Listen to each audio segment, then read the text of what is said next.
Durham region. The opinions expressed in the following programs are those of the participants and do not necessarily reflect those of Rogers nor Rogers TV.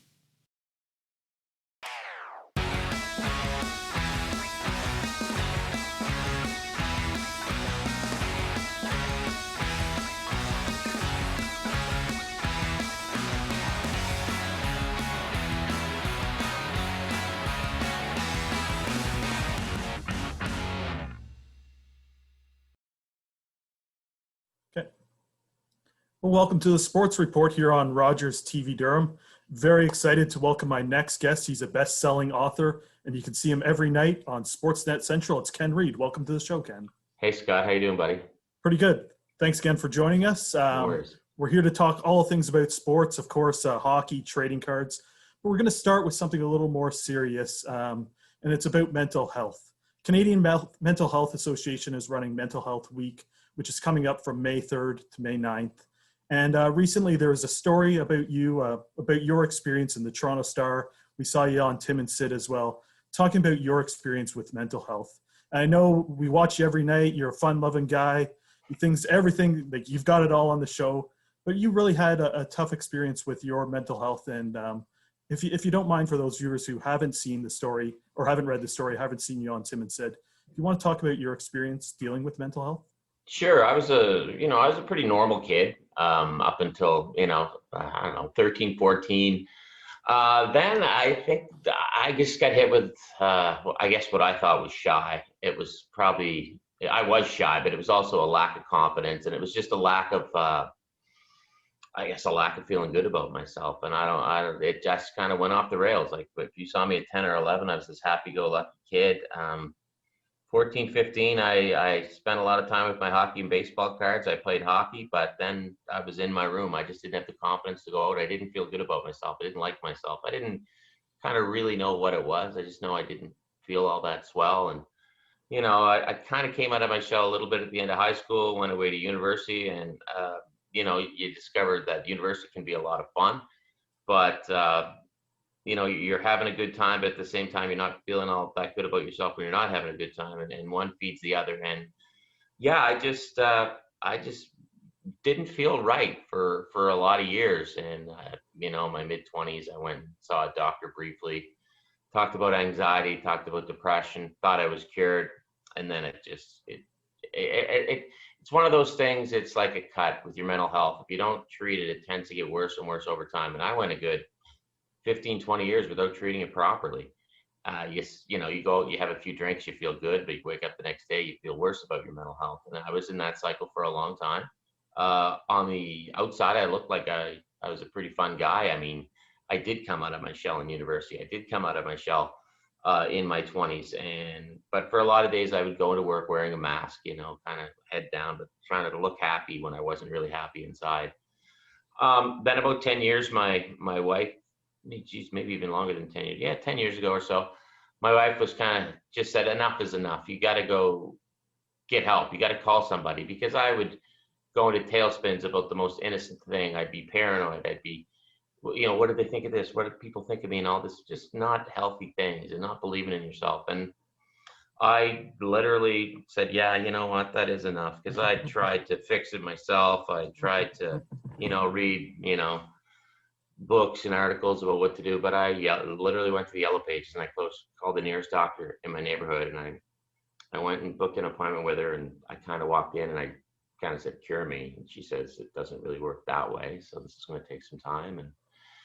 And I went to a doctor every week for 8, 9 years, and got on some meds that really helped me, stabilize me, and I'm a happy guy now. I don't tend to worry about too much. I remember describing myself to my doctor as I'm a worry wart, and I never forget that she says, well, you don't have to be.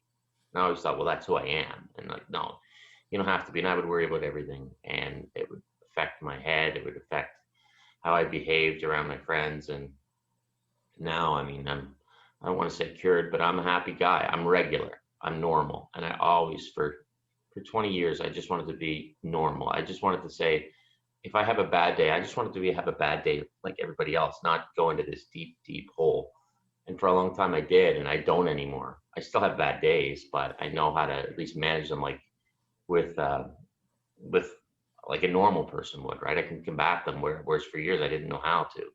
So my doctor, bless her, she armed me with that, and I got on some magic pills for my head, and I'm happy. It's a good place to be. I'm a better dad because of it. I think I'm a better husband. I think I'm a better broadcaster.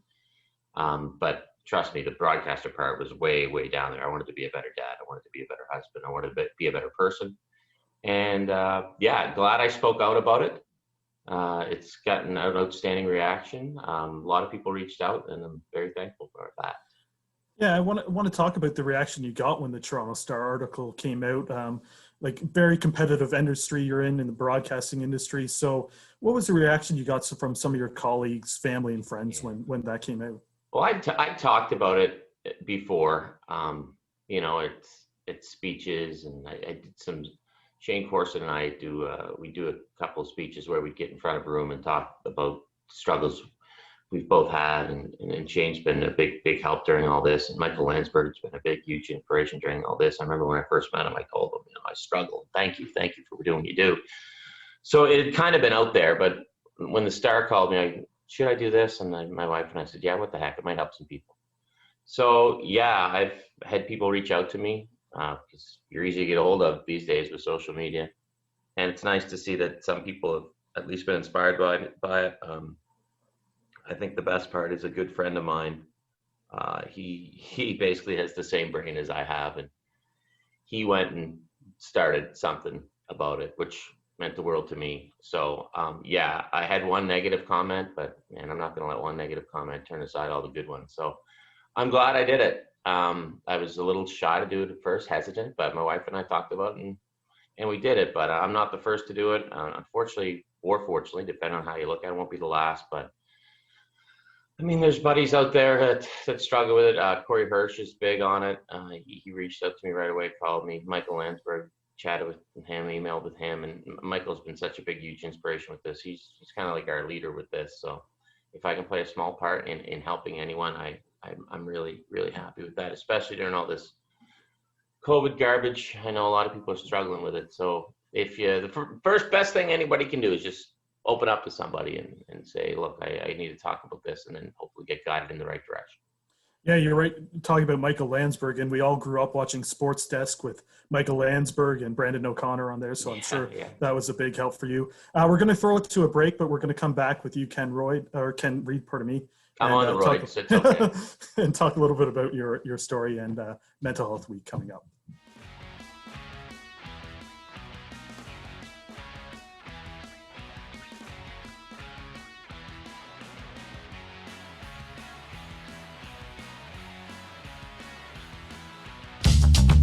This program is brought to you by Ignite TV. Now you're in command. Visit Rogers.com for more details.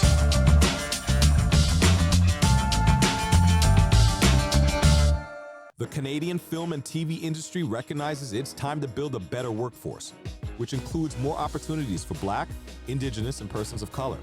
HireBIPOC.com is here to help make this happen. Whether you're already in the business, trying to get a start, or in a position to hire, HireBIPOC.com could connect you to the right people.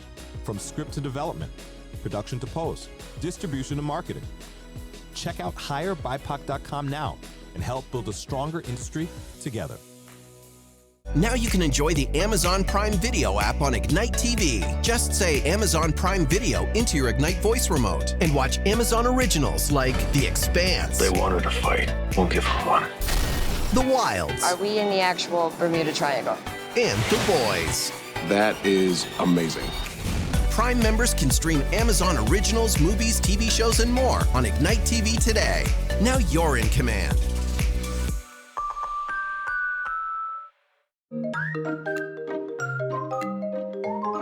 Think it's too late to become more fit? Think again.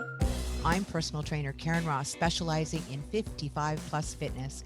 My mission is to help you find your way back to health and wellness. I'll give you the knowledge and the power to take control of your own fitness path. Everyone deserves quality of life for their entire life. Tune into A Little Bit Fit with me, Karen Ross, here on Rogers TV.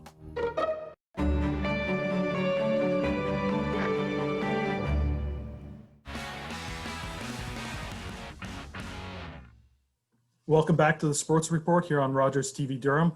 Once again, the Canadian Mental Health Association is running Mental Health Week, which is coming up from May 3rd to May 9th. And I'm joined by Ken Reid of Sportsnet and best-selling author as well. I've got two of your books here right there, great reads. Thanks. Dealing with your mental health, though, do you think you would have been able to, I think it's 6 books you've wrote right now, be able to write those books without dealing with your issues there? Well, I started the first one kind of right when a little after the time I first addressed it, a couple of years after maybe, right around the time. No, I don't think I would have, because I started gaining confidence, right? I got the confidence to take a risk, and what I do for a living is kind of taking a risk, because it's weird, right? You're putting yourself out there when you're going on TV. With the writing, I don't know if I could be able to write 6 of them.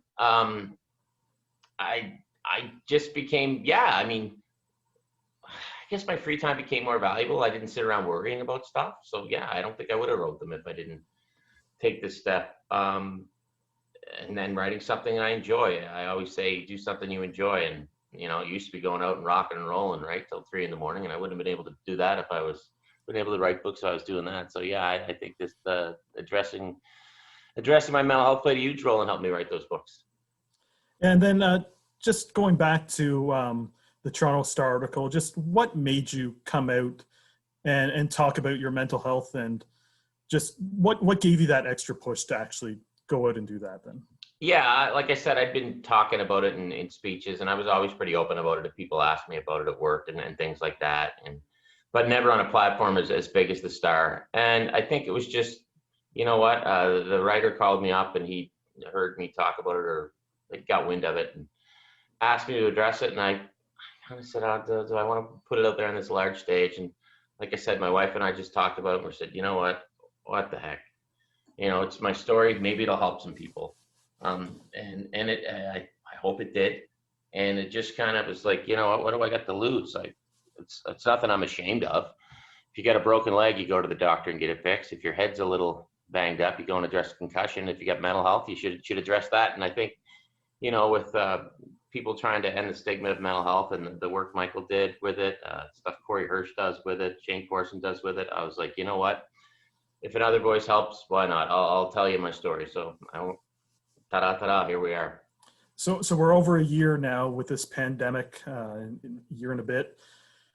Sports have been canceled. I know junior hockey was a big part of your life growing up in Pictou County. The Weeks Crushers are home there. I believe it was the Mariners back when you lived. Yeah, good call, Scott. Yeah. OHL just got canceled. Hard news there for people. Yeah. Minor sports have been canceled. University sports have been canceled. The list goes on and on. Just what are you thinking these athletes are feeling, having their sports canceled, and even kids of your own and my kids aren't able to play youth sport? Yeah, what's your take on that? It sucks. I mean, I got to tell my kid baseball season's probably going to be canceled. That breaks my heart. He's out every day this week playing baseball, even on a snowy day like this. It's got to be tough on kids. They've worked for this their whole lives. I mean, you look at kids that are, grade 11, 12, kids who are in their draft years maybe, or kids that are in their last year playing university hockey. It's not fair, and I think we may not know just how hard this is on these kids and everyone until a few years down the road. I mean, we could get into the whole thing, how we're addressing this, but I don't want to get into that. But yeah, it's tough on kids. I mean, honestly, I just, not to name drop it, I was just texting with a scout going, how do you scout guys this year? He's like, it's tough on the kids. And the OHL, they don't even get to play.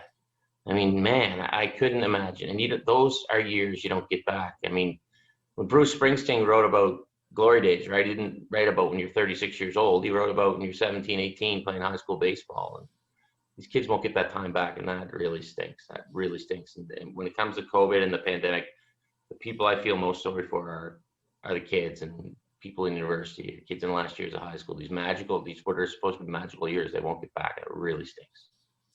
And really, how you got into the sports industry was probably your passion about sports, and it was going to those Mariners games, right? Yeah. 4-time champions. So how big of a role did those, like, attending sports pave your career then? It was huge. I mean, I was addicted to hockey. I was addicted to baseball.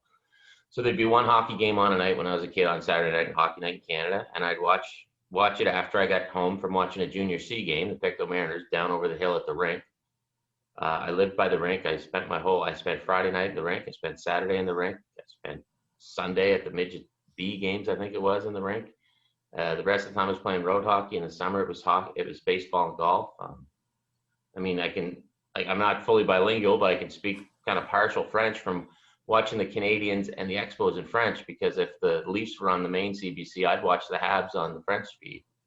And hockey and baseball were everything to me. And they, luckily for me, I was able to follow that passion and make it into a career, if you want to call what I do a career. But, you know, I still get to talk about hockey and baseball, and that's what I did as a kid. All I do is talk about it. I'm still lucky I get to talk about it. So yeah, I'm blessed to do what I do and to turn the childhood passion into a career. Yeah, and we got about a minute left in this segment. Just what gave you that big break to get from Pictou County to on air nationally in Toronto? Just started at Channel 10 in Dartmouth, Nova Scotia. My mom moved. Doug Basin was a big help, who was a reporter back in the Halifax days. Him and Kurt Studley had gone out to work at a channel in Calgary called A Channel, and Mom ran into Kurt in a grocery store in Calgary. My mother was working in Calgary. She said, "My son, this." He said, "Get him to call me," and I did. Doug and Kurt helped me get a gig, and I started as a part-time writer in Calgary, and you know, here I am today. So, you know, yada yada yada. Just work hard, man. That was the story. Work hard for very little money, and hopefully it comes in the end. all right, so we're going to go to another break, but we're going to have Ken back, and he's going to be talking about the sports card industry and the big boom it's going through right now. So thanks again. You're watching the Sports Report here on Rogers TV Durham.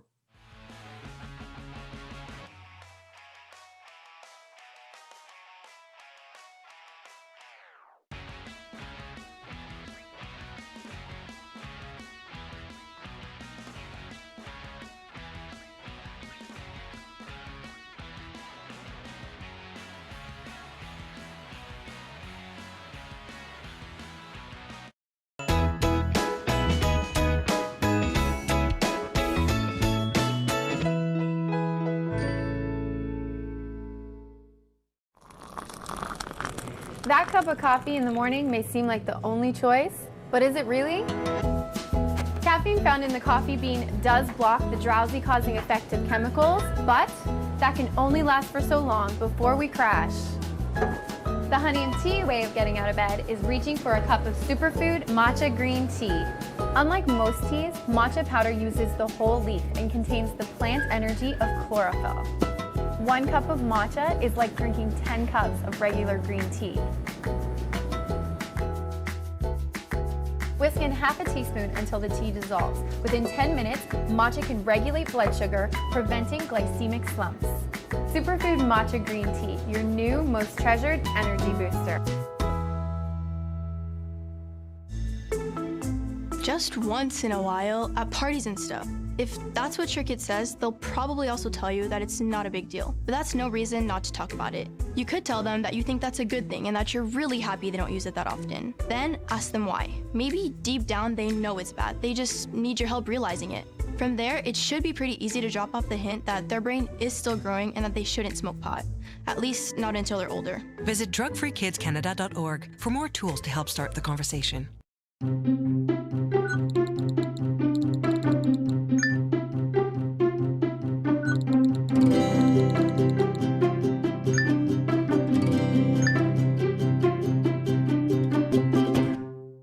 Hi, I'm Constable Darrell Rice, Durham Regional Police Service.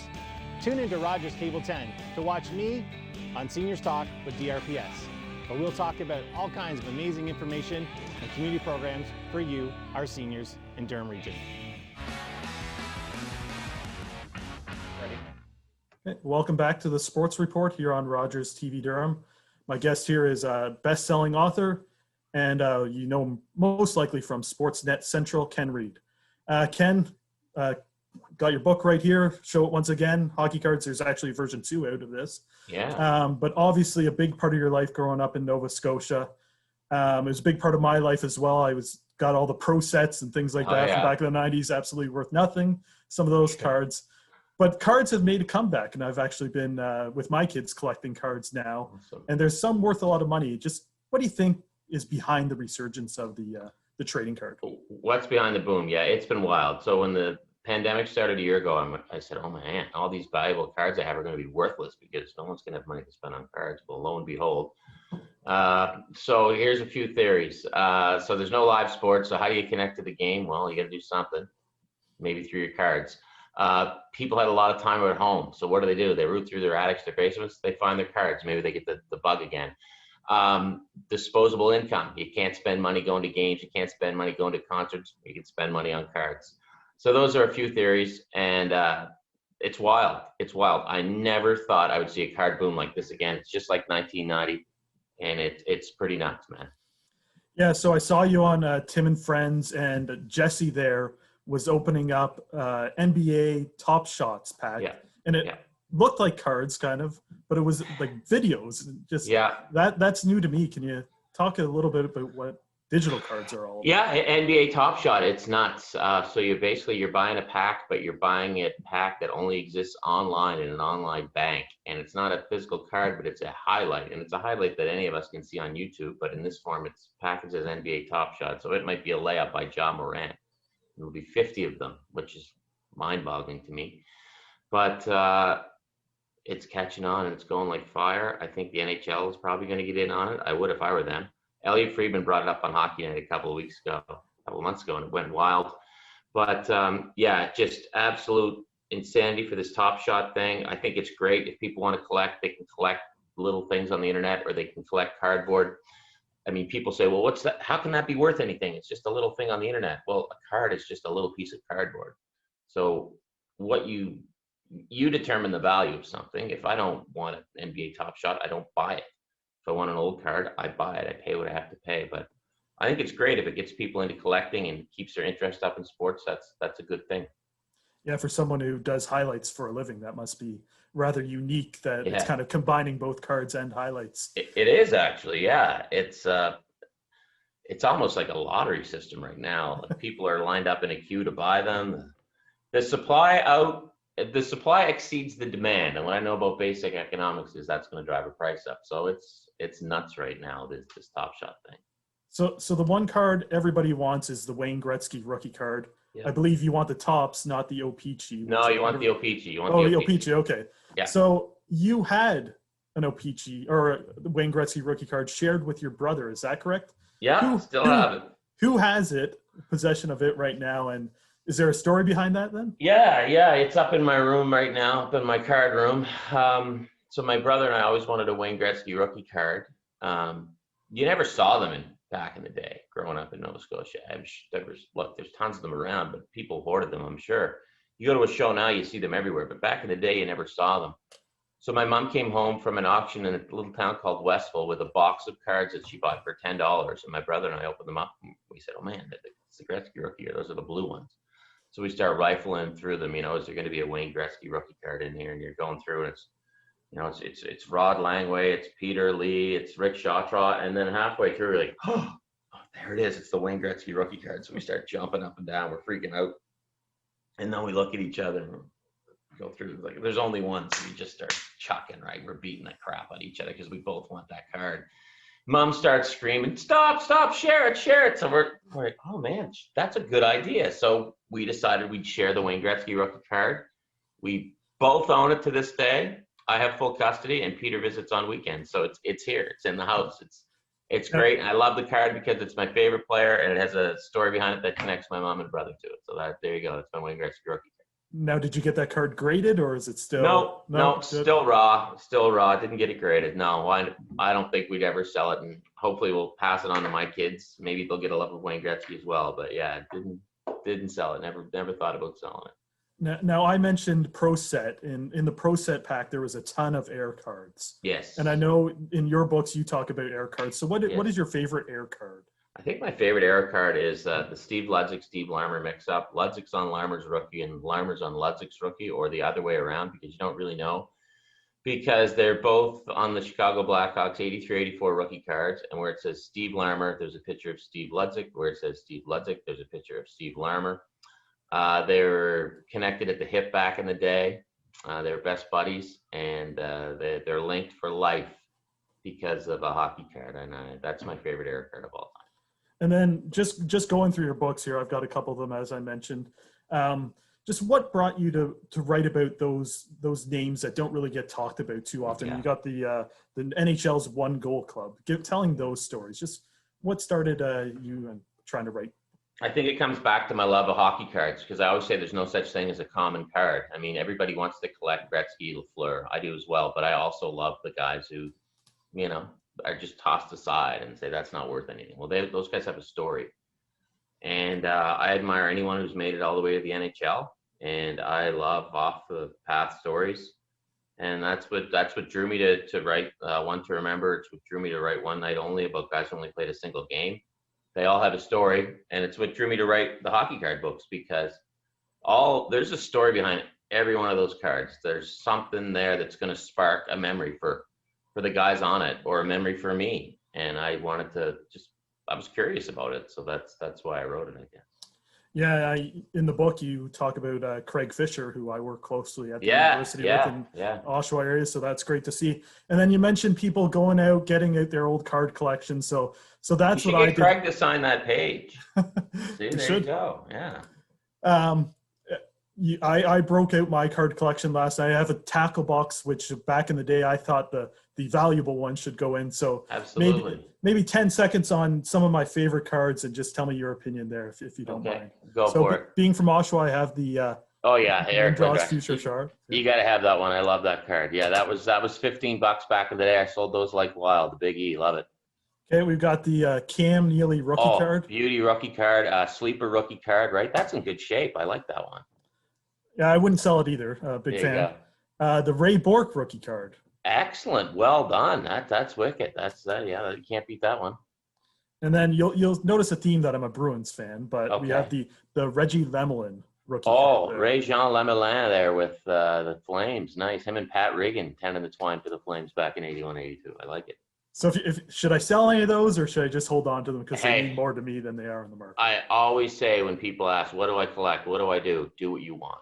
You'll know. I can't tell you whether to sell them. If your wife calls and says we have to do a house reno and you can do that, so be it, or keep them. I always say collect what you want and do what you want with them. Well, mine are in the basement, and they're probably going to stay in the basement. Yeah, that's where most cards reside. Yeah. I'll bring them out every once in a while and show the kids. It's fun to look at them and show the kids. Exactly. It's a great way to learn about hockey history. I always say the cards are little pieces of hockey history. Well, Ken, I want to thank you so much for spending 3 segments with us on the show here, and all the best in the future. And just thanks again. Thanks, Scott. Pucks indeed, buddy. Yep.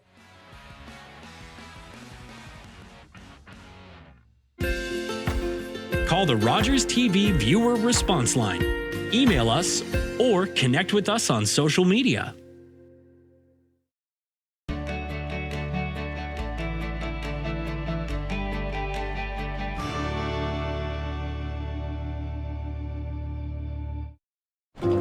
My dad was a railway porter.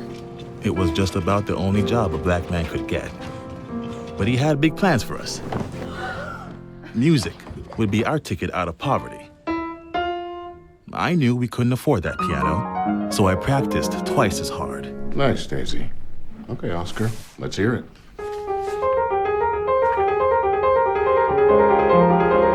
Turns out, I wasn't half bad. Then I found jazz, or it found me. It wasn't all easy, though.